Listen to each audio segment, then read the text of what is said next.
So obviously things have been very difficult for me, but I think things have been difficult for a lot of people.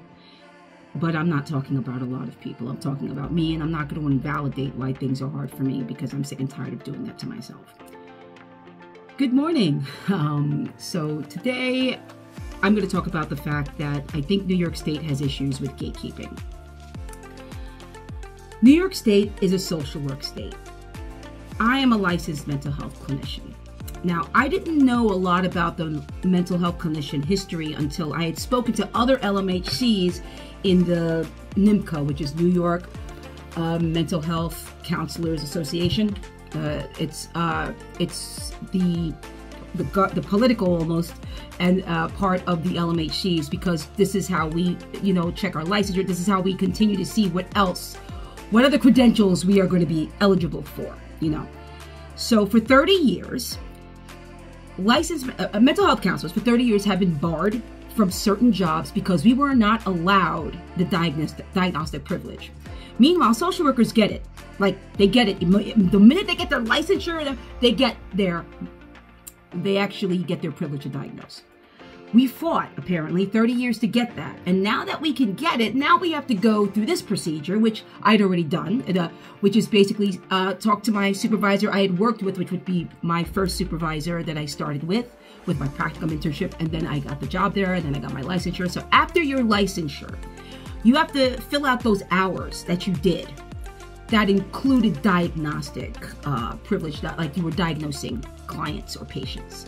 And it had to happen after you got your license, because if you didn't do that after you got your license and you did it before, it would be outside the scope of your practice.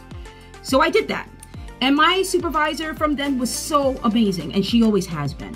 And she sent in the information, and they sent it back saying I needed it, that it was the wrong information. So she sent in, I explained it to her. She sent in the right information after I gave her everything. And so basically what they took was the 2 years of diagnostic experience that I've had after my licensure, and I have about 9 months of it left. So there's that story.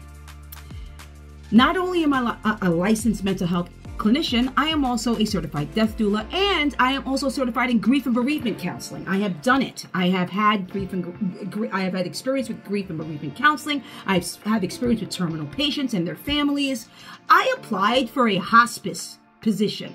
Now, they were looking for an LMSW. I'm like, I'm an LC. I'm a licensed clinical mental health clinician, like I've said 20 times on here, I think, and an end-of-life doula with the experience they're looking for. I sent my stuff in. I got a rejection email stating that, well, you do not have the requirements. Excuse me, I have a lot of the requirements. But because I'm not a social worker, I do not have their requirements. So I got a question for all of my fellow clinicians out there who are LMHCs. And hey, licensed social workers who jump in too, because many of my colleagues are licensed social workers. And my closest colleague is a licensed clinical social worker. I do not hate social workers. Actually, I admire them. I love them. I ask them for assistance. I come to them to talk to the patients. Talk about the patients, actually. Talk about the clients, so we can come up with ways, a program or some kind of system to help them. We need social workers, okay? But we also need licensed mental health clinicians. And as long as New York State will continue to gatekeep, you're going to lose out on a lot of clinicians. So I've got a question now to go back to what I was asking. I got a question for my fellow clinicians, social workers, licensed mental health clinicians, you guys. What are your thoughts on New York gatekeeping? Gatekeeping what they think should only have privileges in working, especially in the mental health community, because we all know that so far the mental health system has been bad for the longest, but now that corporate has taken over, it's even worse now because, again, as I've stated in many videos, corporate does not care about the patient, client, or clinician. They care about the numbers, the revenue. Corporate is like malls. They don't feel, they don't see, they just take, that's it. They take up room. That's it. For their money, for them. It's not about helping people. It's about helping corporate.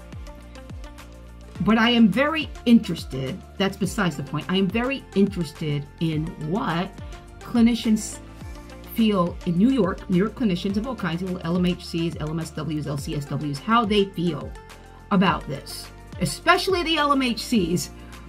And I look forward to seeing your comments. I don't know if I'll get any. I'll probably get a lot of criticism, but whatever. Social media, right?